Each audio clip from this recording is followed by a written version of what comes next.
به فرض میگم اگه کسی باشه که یه حقوق کارگری داره، اگه برای هم برنامه بریزه و بتونه مدیریتش کنه، شاید بتونه یه هدفهای خیلی کوچیکی رو حتی برای خودش انجام بده و تو این قابلیت رو تو آدم می‌بینی که داره پیشرفت میکنه، داره صد خودش رو برای زندگیش، برای آیندهش میذاره و این خیلی فرق داره با یه آدم که حالا شاید دارایی داشته باشه ولی هیچ هدفی نداشته باشه. یکی از مهمترین کنجکاوی‌های پسرها از دخترها اینه که بدونن دخترها برای شروع و ماندن در کنار یک آقا پسر چه معیارهایی دارن و کلاً چه چیزی براشون مهمه.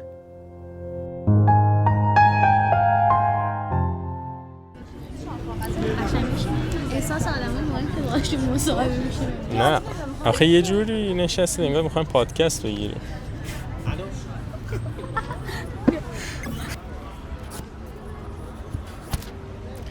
شما به عنوان یه دختر خانومی که ممکنه در روز بارها بهش یه پیشنهاد رابطه دوستی و یا شاید ازدواج بشه، مرض،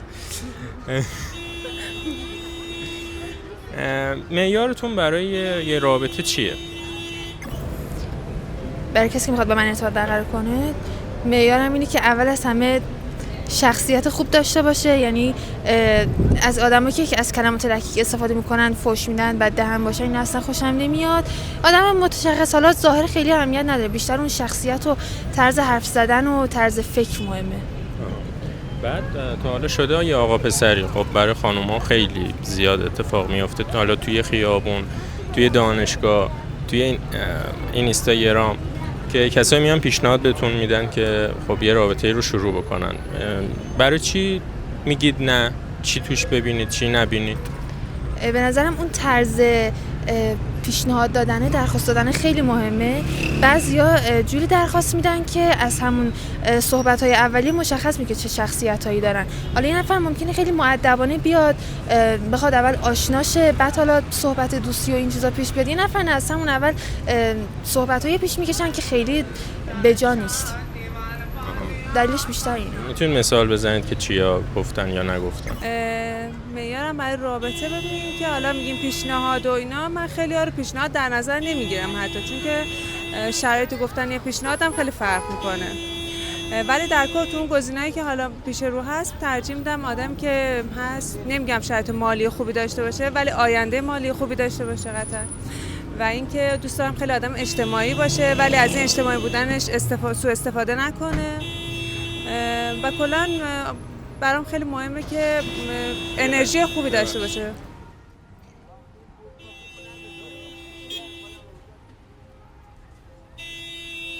یکی از چالش‌هایی که آقا پسرها دارن اینه که جواب نه میشنون از دختر خانوما، حالا چه توی قبل از ازدواج، توی خواستگاری و این چیزا که حالت رسمی داره، چه توی همون رابطه‌ای که حتی میخواد توی پیاده‌رو خیابون شکل بگیره.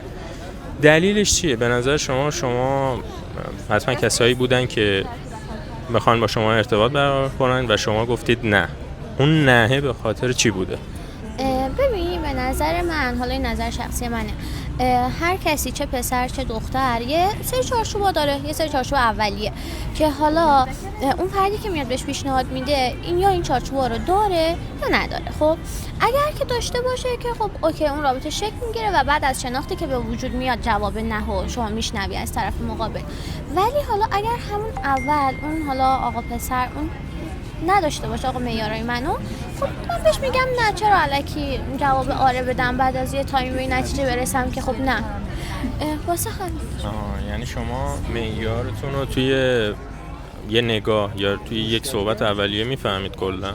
شاید 20% رو توی همون نگاه اول آره، و اگه اون 20% باشه من ادامه میدم، ولی خب اگه همونم نباشه به نظرم قطعا چیز دیگه شکل نخواهد. حالا پشیمون نشدید؟ خیلیا شاید تو زندگیشون پشیمون بشن از اون یه سنی که یه آقا پسری باشون خواسته ارتباط برقرار کنه، رد کردن، به فکر چیزی دیگه بودن، بعد مثلا چند ماه بعد، چند هفته بعد یا چند ساعت بعد پشیمون شدن.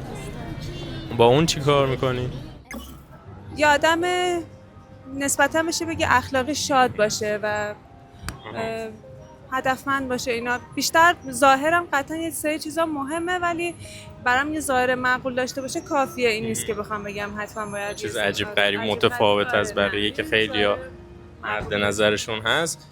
این که گفتید یه آینده‌ای داشته باشه یعنی و هم این که شاد باشه، یعنی توی یه جامعه‌ای که الان بیشتر جوونا یا به علت مسائل اقتصادی و کاری انقدری است که اذیت بشن، دیگه رو به افسردگی میارن به ناچار و دیگه کاری نمیکنن، دیگه بعدش دیگه همه چی رو ول میکنن، هیچ کاری نمیکنن، میگن سر کارم حالا حقوق اندکی که میگیریم کفاف نمیده، پس دیگه همه چی متوقف میکنم. اونجوری نگاه کنیم، من معتقدم که هر کسی، خب من قبول دارم واقعا خیلی شرایط‌های سختی هست که آدم باید بپذیره، میدونی نباید همه رو با هم مقایسه کرد چون هر کسی شرایط متفاوتی داره، ولی اینکه تو اون شرایط اون فرد تصمیم گرفته بهترین خودش باشه، بر نظر من باید دیده بشه. حالا باید شرایط اون فرد رو بسنجی و ببینیم با توجه به شرایطی که داشته بهترین خودش بوده یا نه، یعنی که فقط شرایط رو پذیرفته و دست گذاشته و گفته همینی است که هست، این شرایط اینه، من اینجوریم. ولی ممکنه برای هم آدم خیلی فرصت‌ها پیش بیاد، حتی به فرض میگم اگه کسی باشه که یه حقوق کارگری داره، اگه برای هم برنامه بریزه و بتونه مدیریتش کنه، شاید بتونه یه هدفهای خیلی کوچیکی رو حتی برای خودش انجام بده و تو این قابلیت رو تو آدم می‌بینی که داره پیشرفت میکنه، داره صد خودش رو برای زندگیش، برای آیندهش میذاره و این خیلی فرق داره با یه آدم که حالا شاید دارایی داشته باشه ولی هیچ هدفی نداشته باشه. قطعا اون آدم توی روابطش هم هیچ هدفی نداره از نظر. حالا من از دید بیننده یه سوال میپرسم، شاید مثلا توی نظر اول فکر کنن که این چیزا شعاری باشه که میگن آقا هر کسی من باشم میبینم تلاش ببینم ازش اوکیه، میتونیم با هم جلو بریم پیشرفت کنیم، ولی آدما میبینن یک هفته اول، یک ماه اول، بعد این سختی ببینن از نظر مالی نباشه، خب بالاخره ممکنه یه آدم دیگه مثل اون 10 برابر اون پول در بیاره و یه ماشین بهتری داشته باشه، موقعیت بهتری داشته باشه. اون چی تو نگاهتون عوض نمیشه؟ از همون اول صحبت‌های پیش میکشن که خیلی بجا نیست. دلیلش بیشتر اینه. میتونید مثال بزنید که چیا گفتن یا نگفتن؟ مثلا درخواست بیرون رفتن، وقتی که کسی رو نمیشناسی، اینا خیلی زود همچین درخواستایی دادن. یا استانداردش چقدره؟ باید چقدر توی فضای مجازی با هم صحبت کنن یه دختر و پسر؟ بستگی داره. همین واقعا بستگی به شخصیت اون، حالا حرفایی که میزنین، چه مدت دارین با هم صحبت میکنین، چه راهی با هم ارتباط برقرار کردین. آره باز خیلی کلیه، میگم بستگی داره. ممکنه یه نفر توی چند روز تا یه هفته چند روز با هم حرف بزنن، اما خب به اون نقطه مشترک برسن، حالا یه آشنایی نسبی پیدا کنن، با هم برن بیرون. اما بعضی هم نه، خب بیشتر زمان میخواد. موقعی که بیرون رفتید تا حالا تجربه‌ای داشتید که مثلا بگید وای چه غلطی کردم با این اومدم بیرون؟ نه. وقتی که شبیه عکساش نباشه عکس خیلی مهمه. واقعا مهمه، بعد شبیه عکساش نباشه واقعا خیلی بده. از نظر هیکلی و قدی و این چیزا یا کلا فیسی و این چیزا؟ قدی، هیکلی، کلا همش. آره مخصوصا قد خیلی مهمه، مخصوصا برای شما که قد بلند حساب میشید توی اکثرا خانوما. میگن من 180 ام، بعد میبینم 180 دخترها با پسرها کلا فرق میکنه. یه خانم 180 واقعا قد بلند حساب میشه و شما دوست دارید آقا پسر قدشون چقدر باشه؟ به فکر چیزی دیگه بودم، بعد مثلا چند ماه بعد، چند هفته بعد یا چند ساعت بعد پشیمون شدن. با اون چی کار میکنی؟ واقعا حقیقتا این اتفاق واسه من نیفتاده و نمیدونم اینو، ولی حالا مثلا دوستام و اینا دیدم که میگن وای کاش که حالا به اون دوام مثبت داده بودم و اینا، ولی این احساس هم به نظر من گذراست و اگه همون اول نبوده و نمیمونه این قضیه، حالا بعد از 4 ماه 5 ماه 6 ماه به این نتیجه میرسی که نه چی؟ نه اینو کنسل اون. یعنی همون اولی که دلشون گفته نه، بعد 6 ماه هم باز نه. چرا این 6 ماه وقتمون رو تلف کرده؟ خب میگم دیگه مثلا اگر که اون چارچوبا رو نداشته باشی توی شخصیت خودت واسه شکل‌گیری ارتباط اولیه، بعد از 6 ماه میبینی وقتت رو تلف کردی. خب حالا شما بخواید 5 تا معیارتون رو بگید برای کسی که بیاد نه نشنوه چیه؟ یه ماشین بهتری داشته باشه، موقعیت بهتری داشته باشه. اون چی تو نگاهتون عوض نمیشه؟ یه چیزی که بهتون میگم، من از نظر من هیچ اشتباه نیست اگه دختری وجود داشته باشه که بخواد پارتنرش از لحاظ مالی بگه این چون پولداره میخوام انتخابش کنم، یا پسری اگه پارتنرش از لحاظ ظاهر اون دختر حالا به هر دلیلی یا موقعیت اجتماعی خانواده اون دختر بخواد انتخاب کنه، یعنی این یه چیز شخصیه، هیچ کس اشتباه نمیکنه. اون دوست داره پارتنرش از لحاظ مالی بسنجه، اون دوست داره پارتنرش از یه لحاظ دیگه بسنجه، ولی به شخص خود من ترجیح میدم کسی که پیشم هم مسیرم باشه، چون برای من خودم آدمیم که دارم به راه پیشرفتم میرم، ترجیح میدم اونم راه پیشرفت و پیش رو داشته باشه، اینجوری نباشه که درجا بزنه. بدونم آدم پتانسیل داره تو زندگیش برای شادی و رضایت خودش داره مبارزه میکنه، این برای من قشنگه. اون تلاشه، اون روحیه‌ای که رو به رشد باشه خیلی جذاب. احساس می‌کنم آدم که داره تلاش میکنه قطعاً آدم انرژی مثبتیه. اگه به مشکلی بر بخوریم قطعاً سعی میکنه از پسش بر بیاد، ولی آدمایی که سعی میکنن شرایطو بپذیرن همیشه یه چیزی انگار نالن همیشه و واقعا انرژی منو میگیرن. من نمی‌فهمم. خیلی ممنون که با ما بودید. آره ما کلا خیلی نمیتونیم بیشتر مصاحبه بکنیم چون تایم ویدیو خیلی زیاد میشه. میتونیم نهایتا 3 نفر، 4 نفر، 5 نفر، 6 نفر ازشون بپرسیم و توی هر زمینه‌ای که مصاحبه میکنیم دیدگاهشون رو بگن. شما توی هر موضوعی میتونید کامنت بذارید، همین که شما یه چیزی برامون بنویسید انگار که با شما مصاحبه کردیم. و ممنون که با ما همراه هستید، لایک میکنید و کامنت میزنید و سابسکرایب هم میکنید. شما لایک هم میکنید ویدیو یوتیوب رو میبینید؟ قطعاً یا خوشتون بیاد لایک میکنید؟ پیج داشته باشم قطعاً فقط پیج ما رو لایک میکنید؟ منظورتون متوجه نشدم. شما ویدیو میبینید چه توی اینستاگرام چه توی یوتیوب؟ قطعاً لایک میکنم. آره. شما یه دفعه مثلا یه ویدیومون 50,000 تا بازدید میخوره، مثلا 1000 نفر لایک میکنن. چرا؟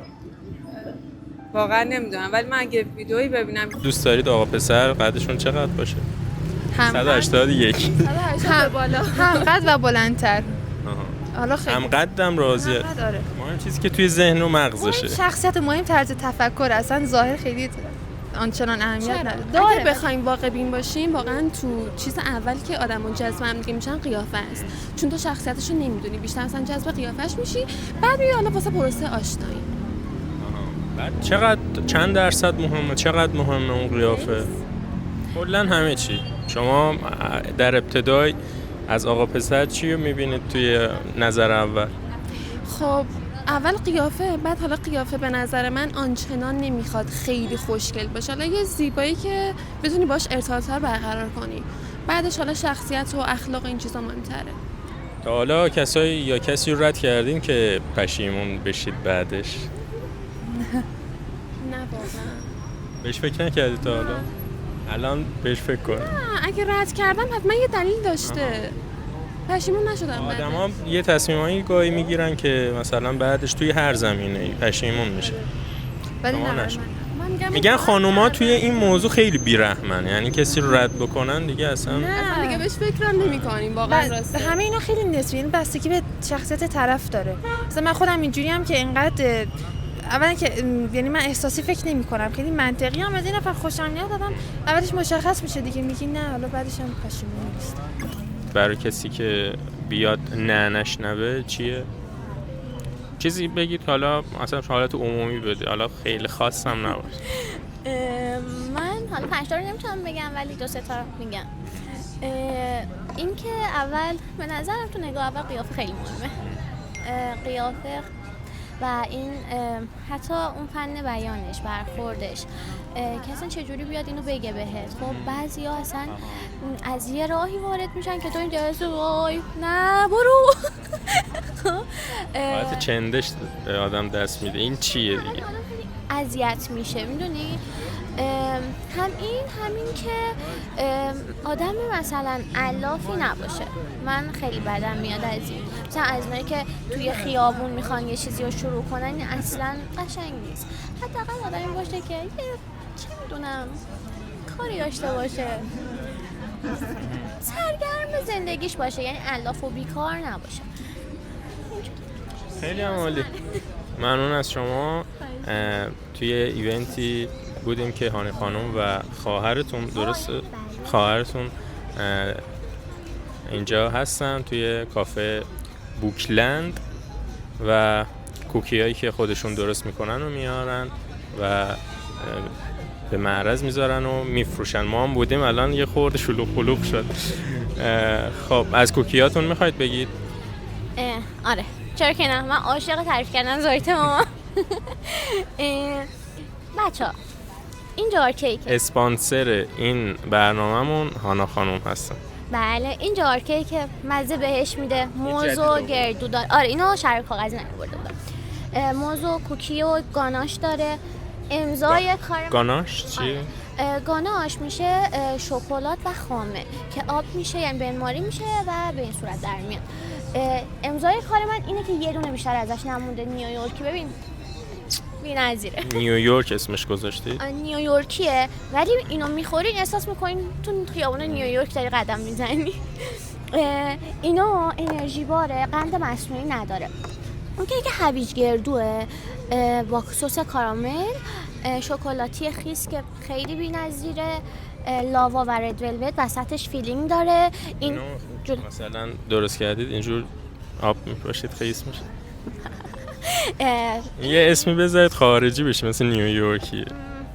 میتونیم بهش بگیم نمیدونم چاکلت کیک. این رژیمیه، نه آرد داره نه شکر، ولی ببین چقدر پف داره با اینکه آرد شکر نداره.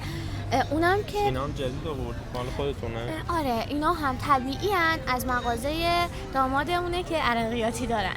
آره خانوادگی دیگه دارید میاد. آره اینا از چیزای ماه. پرفروش باشید، همون جوری که پر انرژی هستید. خیلی هم عالی، ممنون از شما. متشکرم ازتون، خوشحال میشم میبینمتون. قربانتون. بیایید از ما خرید کنیم، چیزای ما خیلی خوشمزه است. پیجتون رو میزنم.